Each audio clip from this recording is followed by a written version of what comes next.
अब यहां देखो परमेश्वर क्या कर रहा है कि वो धर्मी था और कहता बदनाम नहीं करना चाहता था। धर्मियों की ये आदत होती है, वो अपनी लड़ाई खुद नहीं लड़ते।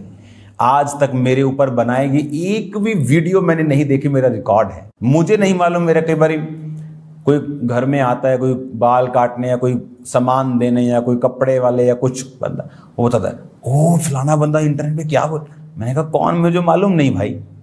वो ऐसा वो जलसी करते। मैं कहा मेरे को ये भी नहीं मालूम किसकी तू बात कर रहा है, कौन जलसी करता है, क्या जवाब देना है, मुझे कुछ नहीं पता। मुझे खुदा के साथ करेक्ट रहना है, वो मेरी चिंता है। दुनिया करेक्ट समझे वो मेरी चिंता नहीं है। खुदा मुझे रॉन्ग समझे और दुनिया के सामने मैं प्रॉफिट बन के घूमता रहूं, अंदर व्यभिचार करता रहूं, वो मेरे से नहीं होगा। मैं अंदर क्लीन करके अपने आप को बाहर जाना चाहता हूं। बुरे रह के अंदर सेवा करने से बेटर ये है कि सेवा ना करो अगर तुम अंदर करप्ट हो। हालेलुया। जब आप धर्मी हैं तो आपकी निशानियां होंगी धर्मी की। कपड़े अगर आप देखेंगे अगर स्क्रीन के ऊपर, तो सदूकी और फरीसी दिखने में धर्मी थे, लेकिन किसने चढ़ाया क्रूस पर जीसस क्राइस्ट को? अन्य जातियों ने, दूसरे धर्म के लोगों ने। यही धर्मी समझने वाले, अपने आप को धर्मी समझना और दूसरे को गुनाहगार समझना, उन लोगों ने। अपने आप को धर्मी और दूसरों को पापी समझना, उन लोगों ने। अपने ही यहूदियों ने जीसस क्राइस्ट को क्रूस पर चढ़ा दिया था। आपके कपड़ों से आपकी पहचान नहीं होती। यहां मैं टी शर्ट डाल के भी आपको वचन दे सकता हूं, उससे मुझे जज नहीं किया जा सकता।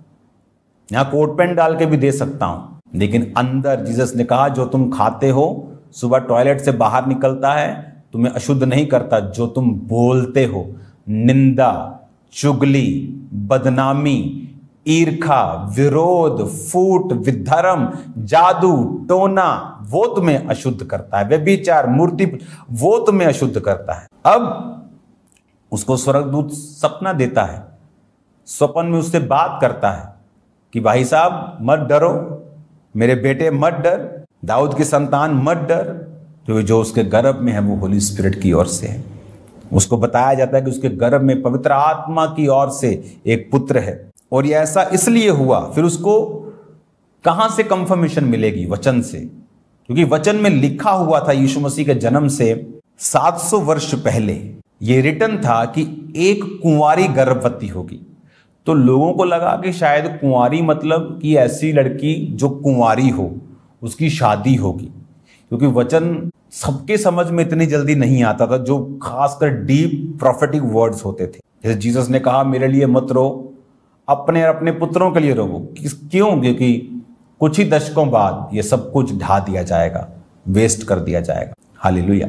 अब कहता 22 आयत में ऐसा इसलिए हुआ कि प्रभु के भविष्यद्वक्ता के द्वारा कहा गया था कि वह पूरा हो। देखो एक कुंवारी गर्भवती होगी और एक पुत्र जनेगी, उसका नाम इम्मैनुअल रखा जाएगा, जिसका अर्थ है परमेश्वर हमारे साथ। तो अब जो कंफर्मेशन थी बाय द होली स्पिरिट और by the messenger, by the angel of God, तो वर्ड ऑफ गॉड से भी उसको कंफर्मेशन थी कि हाँ ये शाया में लिखा है कि कुंवारी गर्भवती होगी।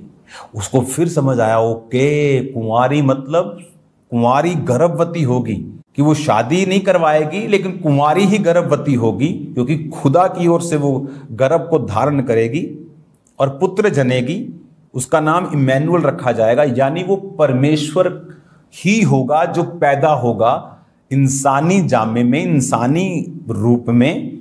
उसका नाम इसलिए इम्मैनुअल रखा जाएगा कि परमेश्वर हमारे संग, उसका नबी हमारे संग नहीं। लोग बोलते Jesus is the profit, he is the messenger. वो नबी था, खुदा नहीं था। नो, वो नबी, एक नबी का ऑफिस छोटी सी चीज थी खुदावंद यीशु मसीह के लिए। वो खुदा था, वो परमेश्वर था। आपने इंटरनेट पे देखा होगा, लोग बोलते ओके, एक बंदे को मैंने देखा इंटरनेट के ऊपर, आप इसकी रील बनाना जरूर, जो जितने यूट्यूबर्स देख रहे हैं मुझको ढूंढना वो कहां पे उसने बोला। उसने कहा ओके, वो एक व्यक्ति क्रिश्चियन से बहस कर रहा है, okay do you believe Jesus is the real God, कि जीसस असली खुदा है? कहता हाँ। कि जीसस को सब मालूम है? क्रिश्चियन कहता हाँ। तो वो पद निकाल लेता है, वो अध्याय निकाल लेता है और बोलता है अगर जीसस को सब मालूम है तो उसने ये क्यों कहा कि मुझे भी नहीं मालूम कि मैं कब आऊंगा धरती पर? तुम्हें लेने के लिए वापिस।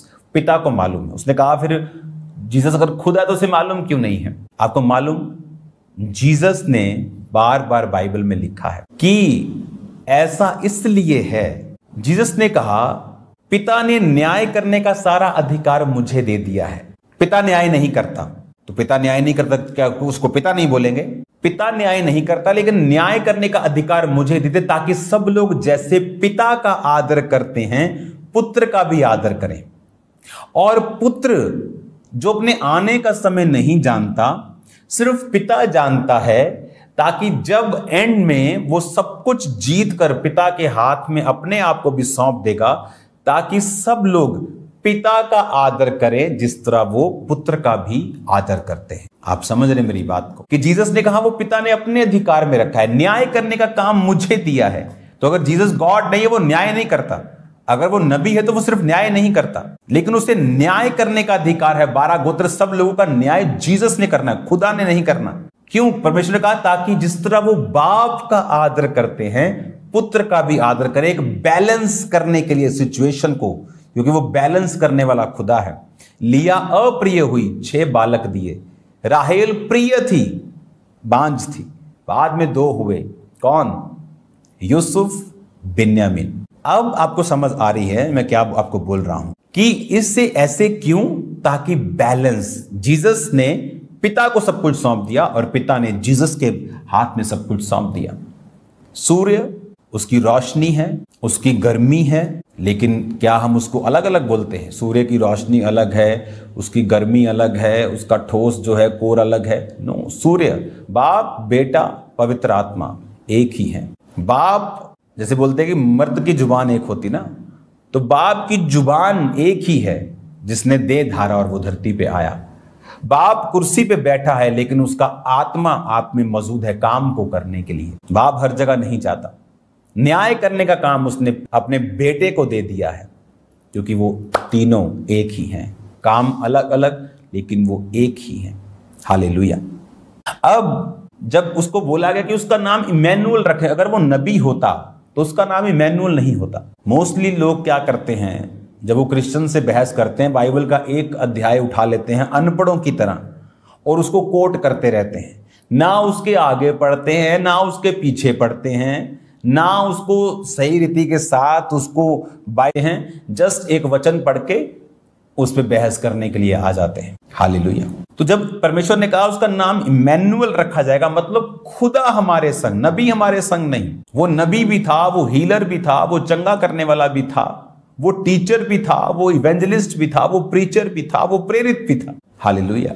तो उसका नाम इमैनुअल यानी प्रभु हमारे संग, परमेश्वर हमारे संग, कि वो खुदा जो था वो हमारे संग आएगा और वो हमारे संग रहेगा। हालेलुया। कि आज उसने कहा कि उसका नाम तू यीशु रखना, क्योंकि वह अपने लोगों का उनके पापों से उद्धार करेगा। लोगों का उद्धार करेगा पापों से, पापों को मिटाएगा। कौन मिटा सकता है? कि नबी पाप मिटा सकता है क्या? नहीं मिटा सकता। पाप मिटा सकता है तो परमेश्वर। तो जीसस ने कभी ये कहा, ऐसे भी कहा कि मैं तेरे पाप माफ करता हूं, जा तेरे पाप माफ हुए। नबी पाप माफ नहीं कर सकता, खुदा कर सकता है। इसलिए तो वो सदूकी फरीसी जो कपड़े डाल के रहते थे बोलते थे कि ये कैसे बोल सकता है, ये कौन है, खुदा है क्या? वो खुदा ही था, वो खुदा ही था कि तेरे पाप माफ हुए। वो अकेला नबी, नबी तो एक छोटा सा ऑफिस है उसका, कि आप कोई गाड़ी चला रहा है मर्सिडीज, तो आप उसको मर्सिडीज का ऑनर या उसको ड्राइवर नहीं बोल सकते। वो तो उसका एक छोटा सा पार्ट है, उसकी बड़ी कंपनी है, वो टेस्ला का मालिक है, वो माइक्रोसॉफ्ट का मालिक है, तो वो तो उसका छोटे छोटे उसके पार्ट्स हैं। जीसस क्राइस्ट एक नबी था, वो एक भविष्यद्वक्ता था, वो एक चंगा करने वाला परमेश्वर था, लेकिन असल में वो खुद परमेश्वर था। इसलिए कहा कि उसका नाम इमैनुअल रखा जाएगा, जिसका मतलब है प्रभु हमारे साथ, परमेश्वर हमारे साथ। वो आपके साथ है। इसको कंटिन्यू, मत्ती 1 अभी खत्म नहीं हुआ, इसको जारी रखेंगे।